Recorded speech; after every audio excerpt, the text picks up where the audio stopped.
why, you guys. It doesn't get any worse than this for Kamala Harris. Check this out. I think we start with what's on the screen right now, which is the RFK endorsement of Donald Trump. At one point, the RFK vote was, what, 10, 15 points? Now it's down to 4. Is this going to really make a difference? It will, and it won't. It's probably worth about 1% for Trump, and that 1% could be everything if it's in all the swing states. In the end, the reason why Kennedy was drawing 10, 12, even as high as 14% is because he was taking votes away from Joe Biden. Joe Biden's gone. Kamala Harris has replaced him, and his vote collapsed down to about 4 or 5%.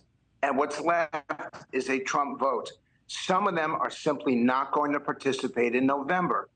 Roughly 2 to 1, the ones who are remaining will vote for Trump over Harris, and that's worth a single percent, and a single percent can make the difference in Pennsylvania, Michigan, and Wisconsin.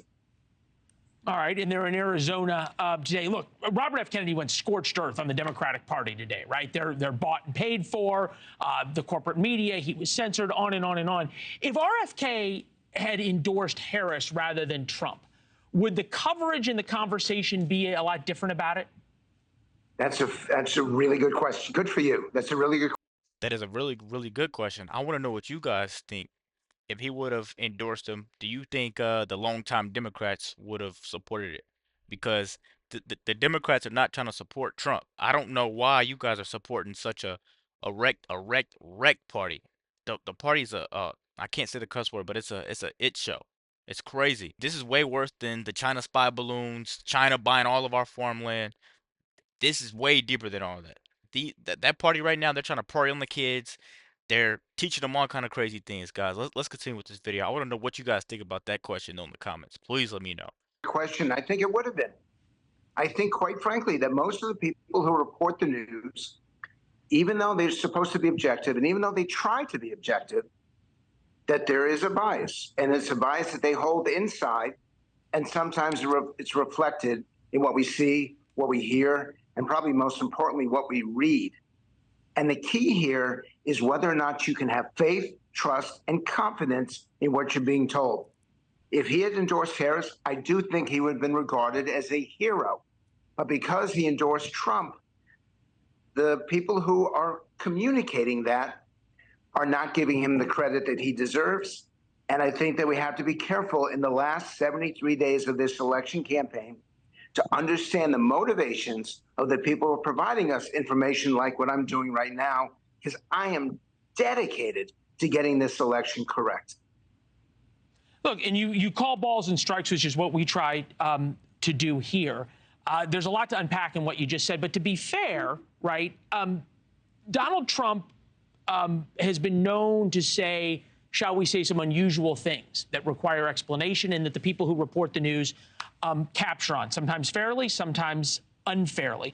The one person who says sometimes even wackier stuff than Donald Trump is Robert F. Kennedy. We don't know what he's going to say tonight, but we also know that if he goes out on the trail, all the mainstream media outlets are just trying to cancel RFK down. They always cut his speeches off. He has very, very good speeches. I'm not going to lie. But they always cut him off, so we never get to hear his full statement. It's kind of what they do on The View.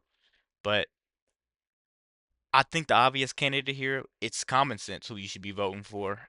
And if you think otherwise, I really want to know what you guys think in the comments. If you think otherwise. For Donald Trump, then Donald Trump has to answer for everything that Robert F. Kennedy says. Is that a good thing for Donald Trump? Whatever Trump says, he's going to be held accountable for it. And I actually believe I'm one of the people who thinks he should be saying less, not more. That if the campaign is based on issues, particularly inflation and immigration, Donald Trump has the advantage. If the campaign is about the character traits and attributes of the candidates, then Kamala Harris has the advantage. All right, so we think about the persuadable voters that are left out there, because you rightly point out there's not many of them.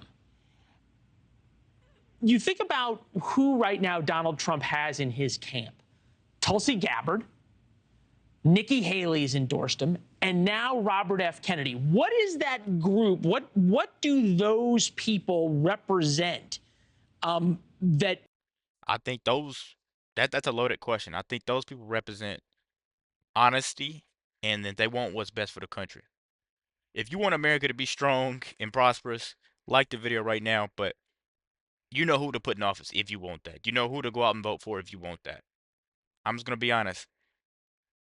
Lifelong Democrats are switching over to support this guy, and it should be very, very obvious to you who you want to lead this country. I don't know how it could be any more difficult to understand than that. Let's keep going, guys. Trump has an opportunity to use. So let me be candid that these endorsements don't matter as much as they used to. That because we have the ability to watch networks like yours, because we have the ability to collect information on social media, that we have an infinite capability to get the news from an infinite number of sources. Any one source, any one endorsement just doesn't matter as much as it did 20 or 30 years ago. Now, that said, if Trump communicates the width and breadth of ideological support for him, and if they focus on policy, that's going to be very good.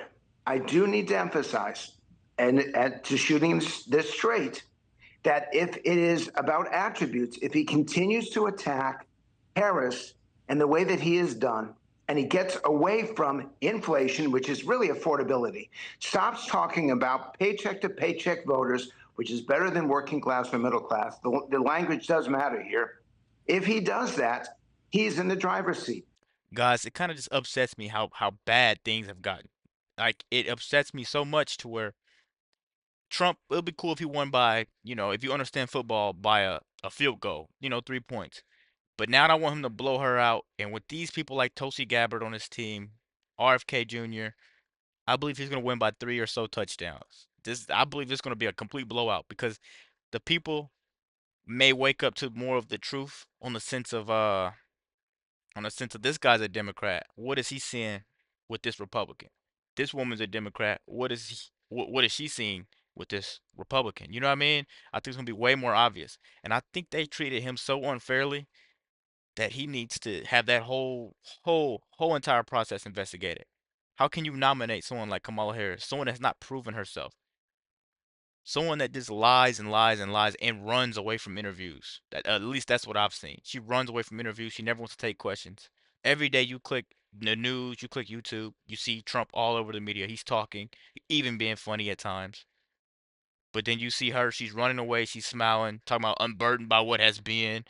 Come on, it's just a load of crap. That's all it is. Let me know what you guys think about this video. Please, please let me know what you think about this video. Don't forget to like, comment, subscribe. If you're new, send this to a bunch of your friends. Let me know what to react to. We're out.